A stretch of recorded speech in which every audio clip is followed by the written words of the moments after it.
My sister stole our family house after Dad passed. But when she changed the locks, we caught everything on camera. Now she's paying the price. I stood at my father's grave, fists clenched, trying to keep my breathing steady. The priest was still speaking. The dirt on the casket was still fresh. But my sister? She leaned in close and whispered something that made my blood run cold. Now that Dad's gone, let's talk about the house. I turned to look at her. She wasn't crying. She wasn't even sad. Her voice was calm, greedy, calculating. Like our father's death was just a minor inconvenience before she could get what she really wanted. I should have known. Clara had always been like this. But what I didn't know, what I couldn't have imagined, was just how far she would go to take everything from me. And by the time I realized it, she had already set the trap. The funeral ended, but the real fight was just beginning. I walked toward my car, still dazed, when my brother, Mark, grabbed my arm. His face was tense. He said, "We have a problem." He pulled out his phone and showed me a message from Clara in the family group chat. "Hey everyone, since I was Dad's primary caregiver, I think it makes sense for me to keep the house. John and Mark already have their own places, so they don't really need it. Hope you all understand, Redheart." My stomach twisted. Primary caregiver? She hadn't even been there when Dad took his last breath. While I was cleaning up after his illness, helping him to the bathroom, feeding him when he was too weak to lift a spoon, Clara was spending his money on designer bags and expensive vacations. And now? Now, she wanted to rewrite history. Within minutes, my phone blew up. "Aunt Linda, John, why are you making this hard for Clara? It's just a house. Cousin Sarah, she deserves this. Don't be selfish. Uncle Pete, your dad would have wanted her to stay in the family home.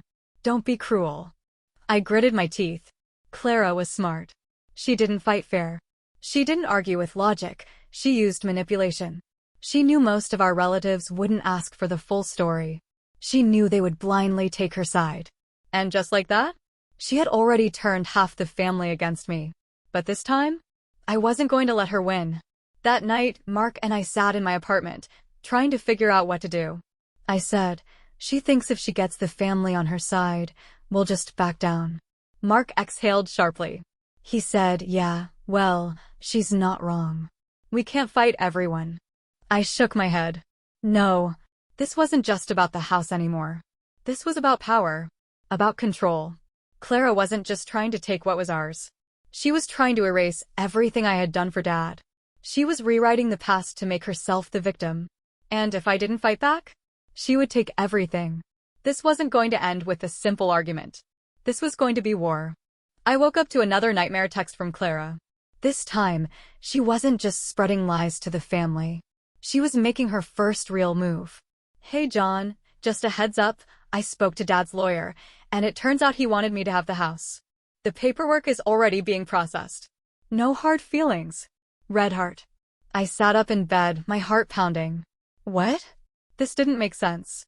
Dad's will was clear, the house belonged to all of us. We were supposed to decide together. Unless Clara had found a way to change that. I had a sinking feeling in my gut. And I was right. Because when I checked my email, there it was. A forwarded message from Mark. Subject, urgent. New will found? I opened it, my hands shaking. Inside was an attachment. A scanned document. Dad's signature at the bottom. And a new clause saying that the house now belonged entirely to Clara. I stared at the screen. This couldn't be real. Could it? Mark and I met up later that day. He was pacing, running a hand through his hair. He said, "I don't know how she pulled this off, but this isn't right. Dad never changed his will." I exhaled slowly. I knew exactly how she did it. Dad had been weak near the end. Barely conscious some days. If Clara had brought papers for him to sign, he might have done it without realizing what they were. Or worse, she might have forged them entirely. Mark clenched his jaw. He said, "So what do we do?" I tightened my grip on my phone. "We fight." I tried to stay calm, to keep my head clear. But Clara wasn't just one step ahead, she was already playing her next card. By the time I got home, my phone was blowing up. "Aunt Linda, Clara told me you're trying to steal from her. I'm disgusted. Cousin Sarah, I always knew you were selfish. Uncle Pete, shame on you, John." I clenched my fists. Clara had already told them her version of the story. And now? I was the villain. She was good. I had to be better. The next day, Mark and I met with Dad's real lawyer. The moment I showed him the new will, he frowned. He said, "This isn't right." My pulse jumped. "What do you mean?" He leaned forward. "Your father never updated his will. I handled everything personally. This document? It's fake." I let out a slow breath. I knew it. Mark shook his head in disbelief. "So Clara forged it?" The lawyer hesitated. "Either that, or she tricked your father into signing something he didn't understand. Either way, she had committed fraud. And now? I had proof." Clara thought she had won. She thought I would get frustrated and walk away. She thought she could pressure me into giving up. But now? Now I had the truth. And I wasn't just going to expose her. I was going to make sure she destroyed herself. I stood up, shaking the lawyer's hand. I said, "Thank you. This is exactly what I needed." Mark gave me a confused look as we walked out. He said, "So what's the plan?" I smirked. "Clara wants to play dirty? Fine. Let's see how she handles it when the whole family finds out what she really did." Clara thought she had won. She thought she could forge a document, lie to the family, and pressure me into backing down. But she made one mistake. She underestimated how far I was willing to go. She had spent her life manipulating people, twisting the truth until she got what she wanted. But this time, she wasn't in control. I was. And she was about to realize that too late. The moment I had proof that Clara's new will was fake, I knew exactly what to do. I could have gone straight to the family. I could have called her out in front of everyone. But that would have been too easy. Clara thrived on manipulation. If I confronted her now, she'd twist it, make herself the victim, cry to the right people, play her usual game. No, I needed to let her trap herself. So instead of exposing her immediately, I did something smarter. I waited, and sure enough, Clara made her next mistake all on her own. It happened 2 days later. Mark sent me a screenshot. It was a massive group email from Clara to the entire extended family. Subject: Exciting news about Dad's house. Red art. I opened it, already knowing it would be bad. And I was right. Hey everyone. I wanted to share some wonderful news. Now that the legal process is complete, I officially own Dad's house.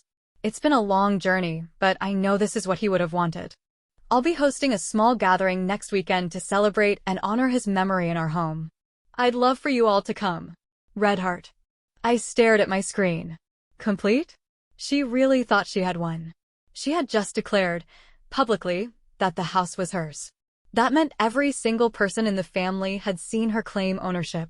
And that meant when the truth came out, she wouldn't be able to spin it. She wouldn't be able to lie. She had just set herself up for the biggest humiliation of her life. I called Mark immediately. He answered on the first ring. Did you see it? I nodded, already pacing. She just did exactly what I needed her to do. He hesitated. You're really gonna go through with this? I exhaled. She played dirty first. I'm just making sure she gets caught. Mark was quiet for a second, then he sighed. All right, let's do it. And just like that, the trap was set. Clara's celebration was the following weekend.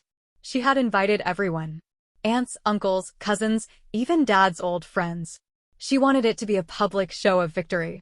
A way to prove that she had won. She had no idea that her entire world was about to collapse. The house was packed when I arrived. People were drinking, chatting, congratulating Clara on keeping the family home. She was glowing, smiling, laughing, basking in the attention. Then she saw me. Her face tightened for half a second before she covered it with a fake smile. She said, "Oh, John. I didn't think you'd come." I shrugged, keeping my voice calm. I wouldn't miss it. She smirked. Finally accepted that this place belongs to me? I tilted my head. Funny you mentioned that. I actually have something to share with everyone. Then, before she could stop me, I stepped into the center of the room. I cleared my throat. And then, loud enough for everyone to hear, I said, "Before we celebrate, I think the family deserves to know the truth about Dad's will." The room went silent. Clara's face drained of color. "John, don't." I pulled out my phone, my voice steady. Dad never changed his will. This document Clara's been waving around? It's fake. Gasps. Murmurs. I lifted my screen, showing the email from Dad's real lawyer. Proof. Undeniable. Clara took a shaky step forward. That's not. I cut her off. You forged legal documents, Clara. You lied to everyone here. Aunt Linda's mouth fell open. Clara, tell me this isn't true. Uncle Pete frowned. Wait, so she doesn't actually own the house? Clara's hands clenched into fists. Her eyes darted around the room. She was trapped. For the first time in her life, she had no way out. And then? Then she did something no one expected. She snapped. Clara's entire body tensed. Then, in one explosive second, she lost it. She screamed, "You don't deserve this house. I deserve it." Everyone went dead silent. She pointed at me, shaking with rage. You weren't even Dad's favorite. He pitied you. He only left you anything because he felt bad for you. I stayed calm. I didn't need to argue. Because she had just sealed her own fate. One by one, people started backing away from her. The same family members who had defended her? Now, they were looking at her like they didn't recognize her. Cousin Sarah shook her head. Oh my God, she really lied. Aunt Linda whispered, "This is disgusting." And Uncle Pete? He turned to me and said, "What do we do now?" I exhaled slowly. I looked at Clara, her face red, her breath ragged. Then I turned back to the family. And I said, "We take back what's ours." Clara was exposed. Her lie had unraveled in front of everyone. The fake will, the manipulation, the way she had twisted the story to make herself the victim, all of it was out in the open. She had lost. But people like Clara? They don't accept defeat. They lash out. And that's exactly what she did. Because instead of admitting the truth, instead of apologizing, she made her most desperate move yet. One that almost ruined everything. Clara stormed out of the living room, her face red with rage. I expected her to run. To disappear for a while, let things cool down. But she didn't leave. She went upstairs. I followed, my stomach twisting. Something wasn't right. And then, from the hallway, I heard the sound of doors slamming. Drawers being pulled open. Something metallic jingling. I stepped into Dad's old bedroom, and that's when I saw her. She was stuffing paperwork into a bag. Documents. Files. The original copies of Dad's will. My breath caught. She wasn't just trying to hide the evidence. She was about to run with it. I stepped into the room. Clara froze. For a second, neither of us spoke. Then, slowly, she zipped the bag shut. She said, "I don't know what you think you saw downstairs, but this isn't over." I exhaled, keeping my voice calm. "It is over, Clara. You lost." Her eyes narrowed. "No, John. I never lose." She threw the bag over her shoulder, trying to push past me. I blocked the doorway. "Where do you think you're going?" She smiled. "A cold, sharp thing. Away. You'll never see me again." And that's when I realized. She wasn't just leaving. She was trying to disappear. Take the paperwork, vanish for a few months, and then come back with another lie. If she pulled this off, we'd have to start the entire legal process over. We couldn't let that happen. Mark appeared in the doorway behind me. He saw Clara's bag, then looked at me. He said, "She's running, isn't she?" Clara's face twisted with rage. She screamed, "I'm not running. I'm taking what's mine." Then she shoved me hard. I stumbled back, my shoulder hitting the wall. Mark grabbed Clara's arm, trying to stop her. She swung her bag at him, knocking him off balance. And that's when the real panic set in. Because she wasn't thinking anymore. She was just reacting. Wild. Desperate. And that's when she made her biggest mistake. Clara bolted toward the stairs, bag in hand. I lunged after her, grabbing the strap. For a moment, we struggled. Then something ripped. Papers spilled across the floor, Dad's original will, the proof of her fraud, the documents she had tried to steal.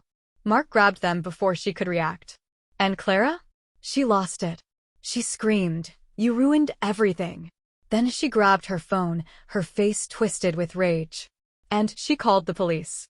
I barely processed what was happening before she started fake crying. She sobbed into the phone, saying, "Yes, I need help. My brothers are attacking me. They stole from me. I don't feel safe." Mark and I just stared. She wasn't just playing the victim. She was trying to set us up. And for a brief second, I felt something I hadn't felt in a long time. Fear. Because if the police believed her, we'd be the ones in handcuffs. Then something incredible happened. A voice from downstairs, Aunt Linda. She shouted, "Clara, we heard everything." My breath caught. I turned my head. And that's when I saw them, half the family standing at the bottom of the stairs, listening. They had heard the screaming. They had seen Clara trying to run with the documents. And now? Now they were watching her unravel in real time. Clara's face went pale.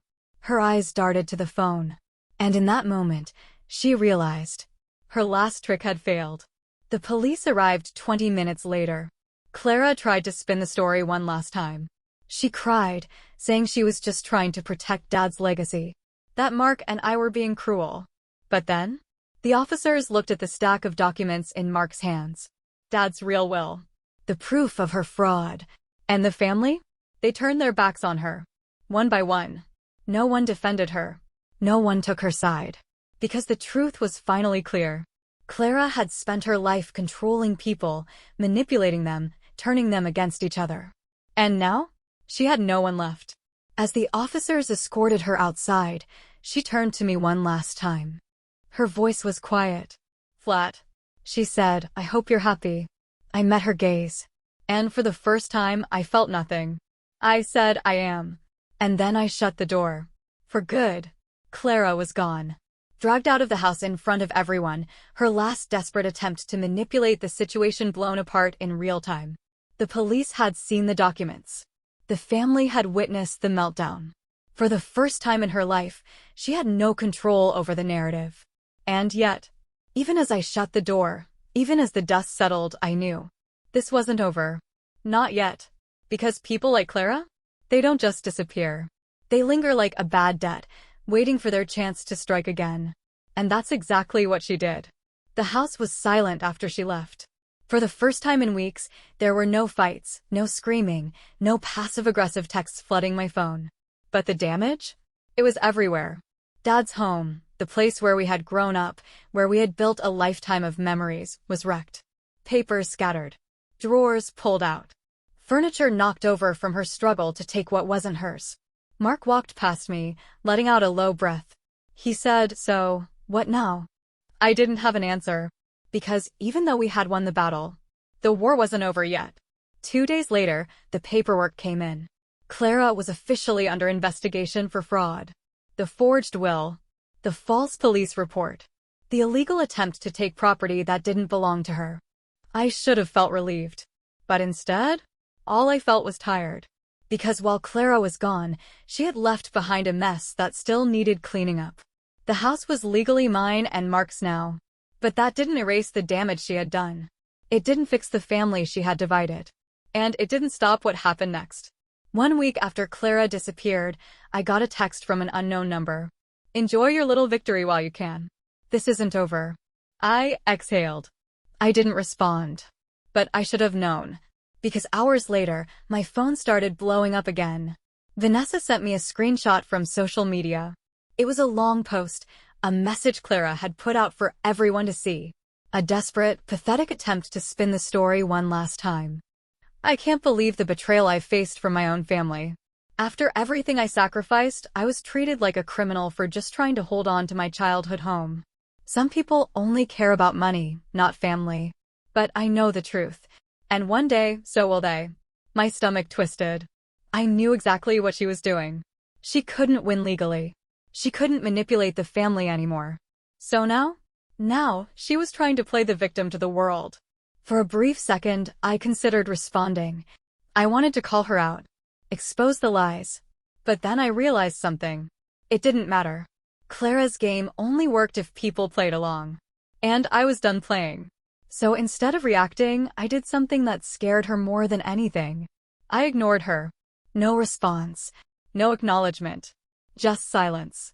And that's when the real collapse began. Aunt Linda called me that night. She said, "I just saw Clara's post. I wanted you to know. No one's falling for it." I raised an eyebrow. She continued, "We all saw what happened. We were there. She can twist the story all she wants, but at the end of the day, she did this to herself." I exhaled, tension leaving my shoulders. Clara had spent her life controlling the family, turning people against each other, making sure she always came out on top. But now? Now, the people she had used for years were finally seeing her for who she really was. She was alone. For the first time ever. And that was the one thing she had never prepared for. 3 days later, I got one final text. It was short. Simple. I hope you're happy. I stared at it for a long moment. Then I smiled. Because for the first time in years, I truly was. I deleted the message. Blocked the number. And just like that, Clara Reynolds was nothing more than a name I used to know. And my life had never felt lighter. Clara was finally gone. No more lies. No more manipulation. No more desperate attempts to rewrite history. For the first time in years, I didn't have to worry about her twisting the truth or turning the family against me. And yet, even with her out of my life, the damage she left behind wasn't so easy to fix. Because when someone like Clara spends a lifetime controlling people, the scars don't disappear overnight. The first few days without Clara felt strange. For so long, my life had been wrapped up in fighting her, proving the truth, undoing the damage she caused, defending myself against her constant attacks. But now, there were no more fights to win. The house was mine and Mark's. The family had finally seen Clara for who she really was. And yet, as I stood in the quiet, empty house, all I felt was exhaustion. Because while Clara had lost, she had still left a mess in her wake. A family fractured beyond repair. A house filled with painful memories, and a question I wasn't sure how to answer. What now? Aunt Linda called a few days later. She hesitated before speaking, then finally sighed and said, I know Clara did awful things, but she's still family. I expected that. Clara had spent years manipulating them, making them believe she was the golden child, the victim, the one who deserved their love no matter what she did. But now they didn't know how to let go. I stayed silent as she continued. She said, maybe, in time, she'll realize what she's done and try to fix things. I exhaled slowly, because I knew something Aunt Linda didn't. Clara wasn't capable of change. And I wasn't going to waste my life waiting for an apology that would never come. Mark and I met at the house later that week. It was the first time we had been there without Clara's shadow looming over us. We stood in the empty living room, staring at the walls that once held a lifetime of memories. Mark finally broke the silence. He said, so, what do we do with this place? I didn't answer right away. Because the truth was, I didn't know. The house was legally ours now. We had one. But at what cost? Because when I looked around, I didn't see a home. I saw years of resentment. Fights that should have never happened. A family that had once been whole, now broken beyond repair. This wasn't a home anymore. It was a battlefield. And I was ready to leave it behind. I turned to Mark, my voice steady. I said, we sell it. He nodded slowly, then exhaled. He said, yeah. I think that's the right call. Neither of us needed this place. Neither of us wanted to live in the ruins Clara had left behind. Selling wasn't just about money. It was about finally closing this chapter. Leaving behind the weight of our father's death, Clara's betrayal, and the years of chaos she had caused. Because holding on to this house, it meant holding on to her. And I was done with that. For good. The house went on the market 2 weeks later. Offers came in fast. By the end of the month, it was official. Mark and I signed the final paperwork, and just like that, it wasn't ours anymore. I expected to feel sadness, regret, some kind of nostalgia for the place we had grown up in. But as I walked out of that house for the last time, all I felt was relief. Because for the first time in my entire life, I was free from Clara's shadow. And my future was finally mine. The house was gone. Sold to a new family, cleared of its history, stripped of the war that had nearly torn everything apart. For the first time in years, there were no more fights to win. No more manipulations. No more Clara. And yet, even as I tried to move forward, I should have known. People like Clara don't stay gone forever. It had been 3 months since we finalized the sale. In that time, I had finally started to feel normal. I had a new apartment, a stable routine. I was rebuilding my life, one that had nothing to do with Clara, the house, or the chaos she left behind. Then, one morning, my phone buzzed. A message from Mark. Check your email. You're not gonna believe this. I opened my inbox, my stomach already twisting, and there it was. A forwarded message from a law firm. Subject: urgent matter regarding the Reynolds estate. My blood ran cold, because I knew exactly what this meant. Clara was back. I opened the email, scanning the contents. It was a formal legal notice, a demand from Clara's lawyer, claiming she had been wrongfully cut out of the inheritance. She was suing us, trying to undo the sale, trying to take back what she had already lost. My hands tightened into fists. This wasn't about the house anymore. This was about control. Clara couldn't stand that we had moved on without her. She couldn't handle the fact that her manipulations hadn't worked. So now, she was trying to force her way back in. Mark and I met with our lawyer the next day. The moment we sat down, he let out a sigh and shook his head. He said, "I've seen this before. She has no case. She's just trying to make your lives miserable." I already knew that. Clara didn't care about winning. She cared about making us fight. Because in her mind, as long as we were still tangled up with her, she still had power. I exhaled slowly and asked, "How long is this going to take?" The lawyer shrugged. "Could be weeks. Could be months. Depends on how stubborn she is." I clenched my jaw. Clara was nothing if not stubborn. And that's when I knew. This wasn't over yet. The lawsuit was just the beginning. Clara wanted to do more than drag us into court. She wanted to make our lives hell. A week after the legal notice, I started getting blocked calls. Voicemails filled with heavy breathing. Emails from fake accounts, anonymous messages, hinting at threats, rumors, lies. Mark's tires were slashed in his driveway. My apartment got an anonymous noise complaint. None of it could be traced back to Clara. But we both knew exactly who was behind it. She wasn't just trying to take back the house. She was trying to wear us down. Make us break. Make us give up. But what Clara didn't understand was, I wasn't that person anymore.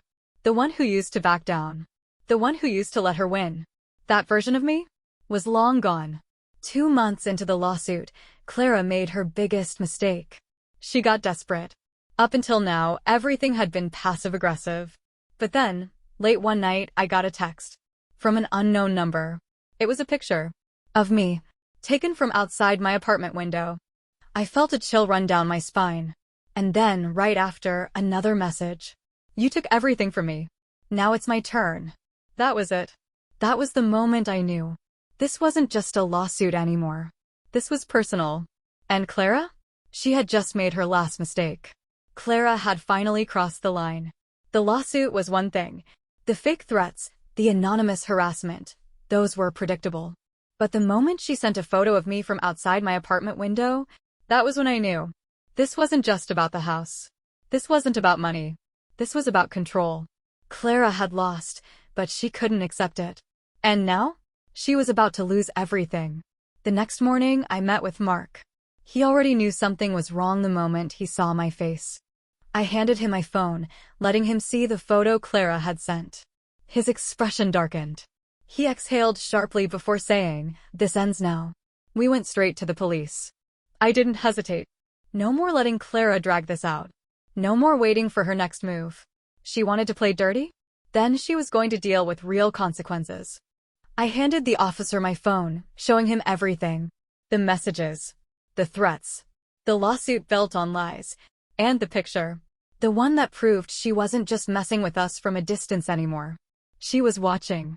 The officer's face hardened as he flipped through the evidence. Then he said exactly what I wanted to hear. "This is harassment. And it's about to become a serious problem for her." Clara didn't know what was coming. For years, she had gotten away with everything. Lies, manipulations, fraud, because no one ever stopped her. But now, she was about to feel real consequences.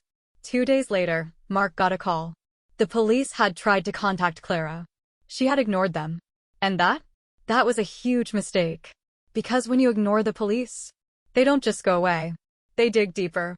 And what they found? It was worse than I ever expected. Mark forwarded me an email from our lawyer. I opened it, my stomach twisting. Inside were documents, bank statements, transactions linked to Clara. And the worst part? They weren't just recent. They went back years. Clara hadn't just tried to steal the house. She had been stealing from Dad while he was still alive. Thousands of dollars. Money he had set aside for medical expenses. Drained from his accounts. Redirected to her. I felt my fists clench. I had known she was selfish. I had known she was manipulative. But to steal from our dying father? That was a new level of evil. And the best part? Now, I had proof. Clara still thought she had power. She still thought she could twist the story, drag this out, make us suffer. So I did the one thing she never expected. I let her know exactly what was coming. I sent her an email. Short. Simple. Attached were the bank statements. The proof of her theft. And one final message. You should start preparing. This is only the beginning. It took less than 10 minutes for my phone to ring. Clara's number flashed on the screen. I let it go to voicemail. Then another call. And another. By the time the fourth call came in, I finally answered. Her voice was shaky, desperate. She said, John, wait, please. I hung up. Because for the first time in her life, she was the one begging. Clara tried one last trick. She sent an email to the entire family. A final, pathetic attempt to paint herself as the victim. She said she had been misunderstood. That she never meant to hurt anyone. That she was going through a hard time. That the lawsuit was just a miscommunication. That she wanted to fix things. But this time, no one believed her. The family was done. And the next day, the police formally charged her. Fraud. Harassment. Financial crimes. Her house of cards had finally collapsed. A week later, I got one last email. From Clara. She didn't beg. She didn't apologize. She just said, You ruined my life. I stared at the screen for a long moment. Then, slowly, I smiled. Because the truth was, she had done that all on her own. And I was finally free. Clara was finally gone. Her manipulations had failed. Her lies had been exposed. Her last desperate attempt to control my life had backfired. And yet, even with her out of the picture, I couldn't shake the feeling that she had left something behind. Not physically, not legally, but mentally. Because after years of fighting her, I had forgotten what it even felt like to be free. For months, my entire life had revolved around Clara's games. She had poisoned my relationship with the family. She had turned my father's death into a battlefield. She had made me doubt myself, question my own sanity, wonder if I was really the villain she painted me as. And now that she was gone, I didn't know what to do with myself. Because when you spend so much time fighting to survive, it's hard to remember how to just live. Aunt Linda invited me to dinner the following weekend. It was the first time since everything had gone down that I had seen any of them in person. I wasn't sure what to expect. Would they still see me as the bad guy? Would they pretend nothing happened? Would they apologize for believing Clara's lies? I didn't know. But when I walked into the restaurant, I saw the way they looked at me. Not with judgment. Not with pity. But with guilt. Because now, they finally understood. They saw Clara for who she really was. And they knew they had spent years defending a monster. Aunt Linda was the first to speak. She hesitated, then sighed and said, We should have believed you. I didn't say anything. Because, honestly, I wasn't sure if I forgave them yet. For years, they had taken Clara's side without question. They had watched her humiliate me, manipulate me, tear me down. And they had done nothing. Now, after everything, they wanted to fix things.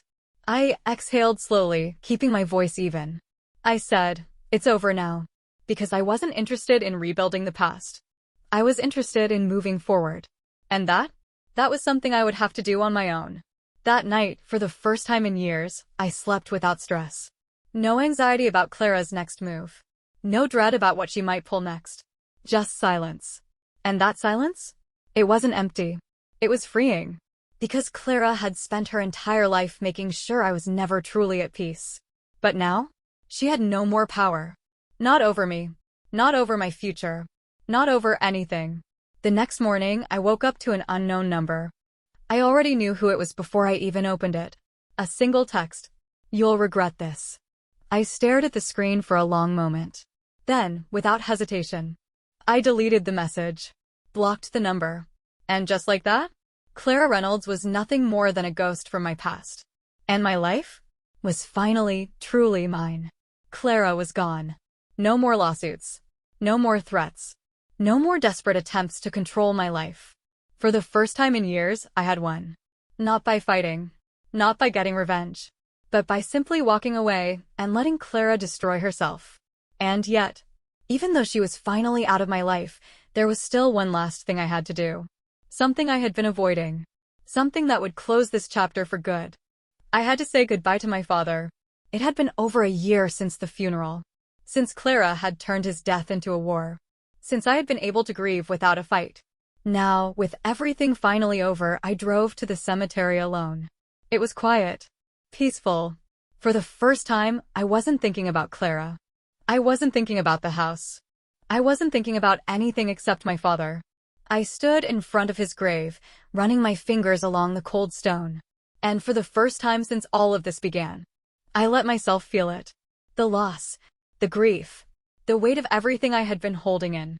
Because I had spent so much time fighting. I had never let myself mourn. I took a slow breath and spoke aloud. I told him everything. About how I had fought for his memory. About how Clara had tried to rewrite the past. About how I had finally taken my life back. And then, finally, I said the words I had been holding in for far too long. I'm sorry I couldn't keep the family together. Because that's what hurt the most. Losing the house wasn't painful. Cutting off Clara wasn't painful. But realizing that the family my father had spent his life building was broken beyond repair. And there was nothing I could do to fix it. I stood there for a long time. Long enough for the wind to shift. Long enough for my heartbeat to slow. Then, finally, I placed a hand on the gravestone and whispered, "Goodbye, Dad." Not because I was leaving him behind, but because, for the first time, I was moving forward. Not trapped in the past. Not stuck in a fight I never wanted. But free. Truly, finally, free. And that was the real victory. That night, as I sat in my apartment, my phone buzzed one last time. An unknown number. I already knew who it was. I opened the message, scanning the short, bitter sentence. "You'll never be free of me." I exhaled slowly. Then, without hesitation, I deleted it. Blocked the number. And this time, I didn't feel anger. Or fear. Or anything at all. Because for me, this was the end. The real end. Clara was nothing more than a ghost from my past. And my life was finally completely mine. I stood up, stretched, and walked toward the window. The city lights flickered outside. For the first time in my life, there was no more noise. No more chaos. No more Clara. Just peace. And as I took a deep breath, I realized something. She had been right about one thing. I would never be free of her. Not because she still had power. Not because she could still hurt me. But because she had taught me something important. She had taught me exactly who I never wanted to become. And that was a lesson I would carry with me forever.